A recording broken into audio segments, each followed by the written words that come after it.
Welcome to episode 212 of The Numbers Game. I'm Jace, and today I'm joined by Tommy and Marty. How are we, guys? Going very well, thank you, Jace. Very exciting times in the world. Elections in the US, people punching each other, just getting in on it. Geez, I love the US. What a circus. But it's very entertaining. But we've got Tommy in today, which is really exciting. Tommy, of course, is our legendary producer. A big shout out to Nick and Alicia because they have had a baby. So I won't give too much away because I'm sure Nick will want to have a chat about it. But I went to the hospital, saw the baby. She was gorgeous. I've never seen Nick so just happy, even when commissions rolled in consistently and financial performance of the business was going well. I've never, this transcended that. I never thought I would see it. And Mum is doing really, really well. And so is Bub. So yeah, very happy for them. Tommy, you're a fantastic replacement. Welcome to the show yet again. Thank you, Marty. I've just got back myself from the US. So yeah, been away for 7 weeks. And so I've been a part of the circus you're talking about, Marty. What was it like on the ground, like being in the US during that election build-up? What did you hear much about it in your travels? What did you find? Side note, just for everyone who cares, I'm really well, thank you. And I also just got back from the US not too long ago. But anyway, straight to you. So don't worry about asking me how I am, guys. It's all good. Jace, all Jace, good. just shut up for a minute, Jace. I just want to talk to Tommy for 1 sec. It's not about me. It's not about me. We were there at the same time, Jace. We were on the text. You were in Chicago and I was Marty somewhere doesn't else. care. Yeah, we No, were. it was, I was in Chertside Park, so I don't really give a shit, to be blatantly honest. You were doing a physical marathon and I was doing a filming marathon. Yeah, it was full on. The purpose of being there was to film a documentary about the Second Amendment and American gun culture. And so it's probably closely linked to politics. It is, I know it is, but it was a full on experience driving from California all the way over through, weaving around, ending in Florida. And it's just nothing like it. The political energy is so prominent, like you're just visually seeing it everywhere. Trump had so much support. You could totally tell he was going to win. I mean, you'd probably, like, just actually the signage and just people, what they were saying, it was all roads leading to a Trump victory. Even we went to a rally for Kamala Harris in DC, Washington, DC. And yeah, I just got a sense that it was very much just driven on hope, not necessarily reality. So yeah, Marty, it was a great time though to be filming a documentary about guns, and also in the lead up to the election. So what made you want to do that, Tommy? What was the motivation around doing your documentary? That's interesting in itself. Yeah, well, there was basically there was a team of seven of us that went across, and we had it privately funded.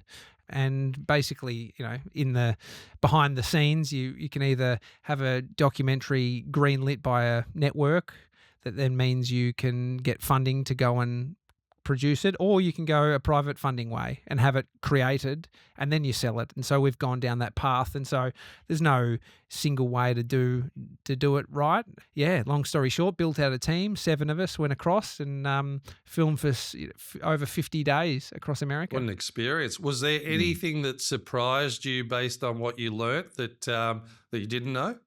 Oh, you'll have to watch the documentary when it comes out. But it is not the sort of picture that I don't think that Australians have.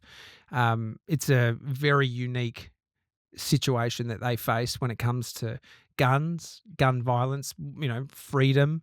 And so it is uniquely American. And I think more people are on the same page than you'd think. We met people that had been shot in mass shootings. We met people that had killed people in self-defense situations with firearms. Met people that just like to have firearms and would never think about using it. It's only a last resort, but there is probably more in common than you think. The person that was a part of the mass shooting in Vegas, she'd been shot in the face and the back and the arm, and she doesn't want guns removed. And that was mind-blowing to me, just to think that someone's opinion after something like that had happened to them. And so, it's very nuanced. And yeah, it's just not black and white. I still remember hearing about the Port Arthur massacre, like in real time, how horrendous that was. And obviously we cleaned up our gun laws after that. But do you think we would ever be in a position in Australia philosophically to go back to that time on a practicality based on what you saw in the US? Or are we just so far now removed from that culture? Is there any practicality to that in the US as to where that works? Like sort of an organised chaos that people know where they stand and it kind of works. Yeah, I mean, it's just rooted in their history. You wouldn't choose to go that path, but No. that's not to say that they should do what we did. It makes sense to remove guns, which would lower gun violence just based on sheer numbers of firearms, but that's just not a reality.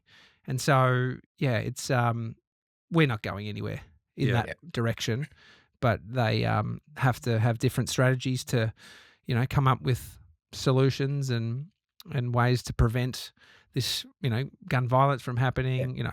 I think, so I think in Australia we hear all the statistics that stick with us, and the couple that I kind of grabbed before the show to discuss was there's a mass shooting on average in the USA every day, compared to in Australia we've had 3 mass shootings since 1996. So you go just straight out, like when you just look at a stat like that, you go, oh, guns are a problem. Whereas, I mean, what you faced on the ground, talking to people about guns, they don't sit there and think guns are a problem. I'm assuming the vast majority of the American population, because it's just not the way they're wired to believe, to think. And, they go, the death rate is 12 people per 100,000 in America versus less than 1 person per 100,000 in Australia, death by guns. So, when you put it that way, I mean, it's still dramatic. But yeah, I mean, when you were over there, Tommy, did you see a big difference? I mean, state to state, and I mean, it just blows my mind. I mean, in those stats alone, do they think about it like that? Or when they find out that Australians don't carry guns, do they think that about Australia as well? On the flip side, they can't believe that we have a world where we roam around without guns. Yeah, they do, but that's because they're not in our reality. And so while it's not on our minds in a day-to-day way, over there it's just, it's such a different ball game. And so it's it's hard because statistics say one thing and then emotion says another. When you look at school shootings, it makes up 1% of the deaths from firearms, but it's 99% more emotive than, hearing about a bloke that killed himself with a gun. And the reality is that 60% of gun deaths are from suicide. And so there's a mental health crisis over there.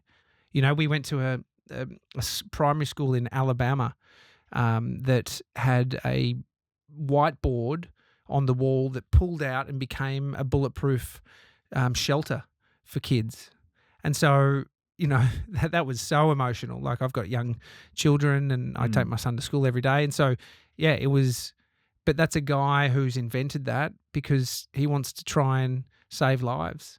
But it's hard to understand because then you as an Australian, you go, well, just get rid of the guns. You don't need them. Then you don't have to use those stupid, whiteboards. But it's like we came into encounter, with a whole bunch of people who have come up with strategies and ways of protecting people from harm from guns, but they're definitely not in the way that sort of your mind works and says, well, it wouldn't be a problem if you got rid of them all, or if you enforce legislation harder. Like, those things are so roadblocked and difficult when you have so much of the population that actually wants to keep a firearm. So it's very complicated, and it's hard to even just explain, all these things that I'm trying to tell you. We spent more than a month, 50 days, on the road. And so that's what the documentary will explore, that sort of Australian lens on the American challenge. And was the struggle real? Like, in regards to everyday people, was what was coming back at you? Was a challenging time in history? Yeah, definitely. The situation on the border, just hearing, firsthand what Border Force go through with the migrants coming across, and like some of the stuff they were telling us, I was saying like, you realize that sounds like a conspiracy, and they're like, I know. But in all, there was a very optimistic view of the future from most people we spoke to. I asked most people that question: That's are you good. optimistic about the future of America? And most people are. So I don't know. It's time will tell, though. It will, it will. So I guess then that probably leads us into one of the other major changes in the US beyond the gun documentary. Actually, before we roll on from that, when can we expect to be able to get access to view this gun doco? Is there a bit of a fair way away? We're going to be dragging this on for a bit. Yeah, next year. But then again, Next that's year. pretty Oh, close. that's- Yeah, hopefully mate, mid that's next not year bad at it'll all. be out on a streaming platform. Ah, incredible. Love it. Yeah. Well, I do have a friend that works at Netflix. I did do a tour of the Netflix office in New York while I was over there. Jeez. So, got friends in high places. Oh. Let me know if you want an intro. He's actually heading up the ads division, or part of the ads division at Netflix. So love him or hate him, he's the reason there's ads on Netflix, and they're trying to make your subscription cheaper. Is there ads on Netflix? Yeah, might just be US based, but I think they're rolling it out. They're rolling it out across the world. So if you want to have a cheaper subscription, Oh, yes. I have. $5. you can opt for the cheap subscription, and they have ads on there. Would you do the So- cheap subscription, or you pay the premium to get rid of the ads? I hate ads. So no, I'm not his target market. Yeah. So, Bart is a big listener of the numbers game as well. So I'm sure when he does have a listen, he'll have a good laugh of us talking about him. But it was pretty cool. I mean, like, even, Chicago versus New York. I mean, it was my first time in Chicago. Greg and I ran the Chicago Marathon a couple of weeks ago. And yeah, as you said, like the feel and vibe in Chicago, from, the Italian food, the clubs and bars, it did have a bit of Melbourne vibe to it. The Trump Tower was phenomenal. Like, you're kind of coming up the Chicago River, and there's this giant Trump Tower that just pops up out of nowhere. So, Trump's everywhere at the moment. But that was really cool. Then you get to New York, and I mean, again, like, just the American way, and the subway system and all of it. I mean, I'm always kind of a bit of a comeback from America with a bit of a why can't we just have things that make sense, like the ability to tap your Visa debit card or tap your phone to get onto the train, like, or a tram or whatever. Like, people come to Melbourne and they're like, what's a Mikey? What do you mean I have to top it up? What do you mean if I don't top it up, I can't jump on? Like, can't I just touch my phone and pay you money to ride your public transport system? Bizarre. And then But just even cost of oil, like Yep. gas for your car. It's, under $4 for a gallon, which is 3.7 litres. Yeah. And so you're looking at petrol paying around double. $1. They do have some things worked out, but they also have a whole bunch of unique challenges just based on the amount of people and that sort of difference in all of those states. Yeah, big time. I guess we're going to lead this a little bit sideways, still American themed, into Trump being back in power. So I guess straight off the bat, Tommy, you were there, you saw it coming, you saw the volume of the numbers, the masses, the excitement around it, so you might have had a better feel. I guess, Marty, for you, being back in Australia while Tommy and I were gallivanting around, what was your take and vibe on it as the election led up? Yeah, well, I had the feeling he was going to win as well, just from what I was seeing. But that was, like Tommy was saying, it's pure judgment of not much substance, really, because I'm not really a political person. But I just thought there was a strength that was needed, regardless of what that means. But I think that it just generally come across as strength, and it sort of held throughout. And I think with Biden just being so, like, misplaced in the end and not really being able to function, I didn't think Kamala really had a chance. She didn't have enough time to build a case. But to me, I just thought that, I thought he was going to win, and that's what ended up happening. And shares went up by 2,000 points, which is very capitalist. But but people were predicting that. They were saying that we needed something, stronger in the economy and things like that. So it's amazing how, I mean, the share market is a very emotive game sometimes, and it hears what it wants to hear for the next few days, and it shoots up. As to whether it will hold long term is another thing, but it's amazing how speculative that is. Going, that person gets in, it goes up, that person gets in, maybe it goes sideways, who knows? But I found that fascinating in itself, because the financials didn't change in 2 days.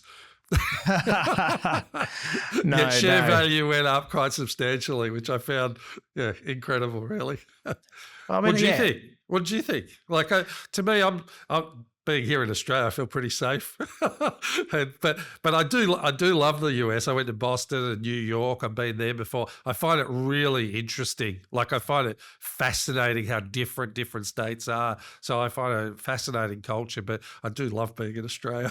Yeah. You know what? The first thing that comes to my mind about loving being in Australia is not having to tip. The whole tipping system really just irks me or freaks me out a bit. Like, you got your bill, then they add taxes, and then all of a sudden, you got to add 20% for a tip. And if you don't add 20%, you're a jerk. And it's just Do they simpler to just, automate it now? Do they sort of the pre-automate it now, or is it ba- still like handing off a basically tip? basically no matter what you're doing, there's a machine that they can flip around, or it sits there and it's in your face going, like 18%, 22%, 20 something percent.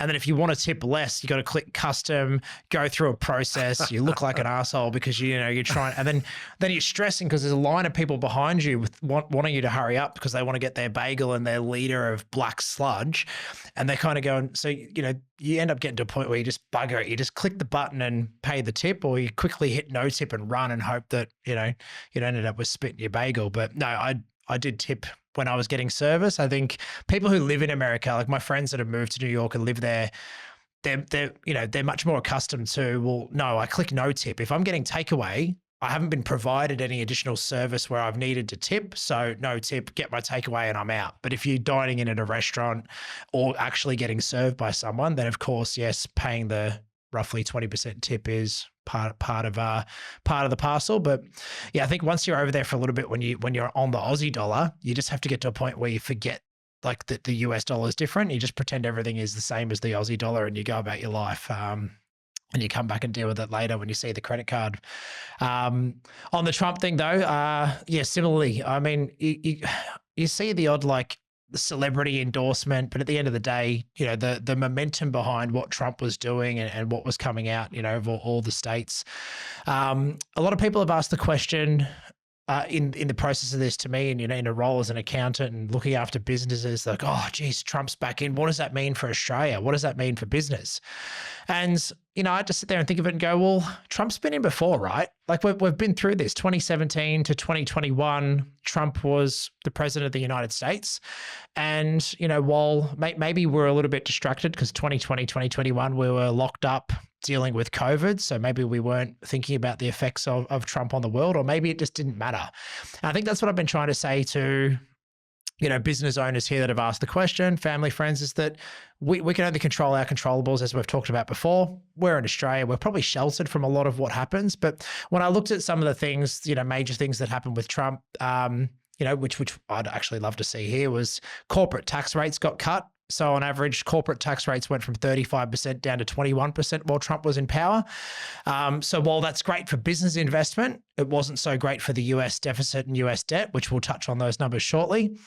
Obviously, Tommy, you talked about the border and the immigration policies. So, Trump's very big on keeping, Australia, USA protected from immigration. So that was, some big things that he was trying to do in that area, and a lot of stuff around trade and tariff policies with China, which is going to happen again now. There's already lots of talk in the media about, making America great again means making sure that Americans are using American products and not so much relying on the trade with China and things from China coming into the country. So before I go any further, anything to add to those couple of points, Marty or Tommy? For me, it's like the corporate tax rate of 21% was, that was something. But again, I think it's, in general, you try and think, are people better off as a whole? And that's the thing you can't answer. Yeah. you just don't know enough about it until it's done. You can only look back in hindsight and make those decisions. So I'm just fascinated to see how it plays out, because it's pretty direct. And to me, either there's got to be some substance in what he's pitching and delivering, and that will only be known when we look back in 4 years' time. But until then, it's like the jury's out, right? But so for me, it's a wait and see approach. But Tommy, what about yourself? Yeah, I mean, it was business as usual. The next day after he won, but I was back in Los Angeles, Venice Beach, and it felt pretty normal. I hope somehow he does good for the country, because it is an amazing country, and I've been going there for over 10 years, and I love it. That's why I ended up making the documentary as well, because it's part of the story is two Aussie guys that just love the American way and American culture and all the things that it brings. Yeah, it will be interesting to say. My mate he's Australian, lives in Florida, and I am slightly jealous because he has a 3% interest rate for a 20-year mortgage locked in. Wow. So, totally different. He didn't get it when it was 1% or 0.25%. Then he mate, missed out on the good ones. I'll settle for 3. I'll settle for 3. No. You would never move, would you? You would just you'd ride that until you could. It's I think the other thing for me was when listening to Trump speak and understanding the history from the 80s, he's a deal maker. So whether that's an advantage in particularly that type of economy and in various different things, I think he strategically brought in Elon Musk and was it Robert Kennedy as well on health, which I thought was interesting, whereas I thought the Democrats brought in entertainers. And I think that was an interesting mix as well, whether it was right or wrong.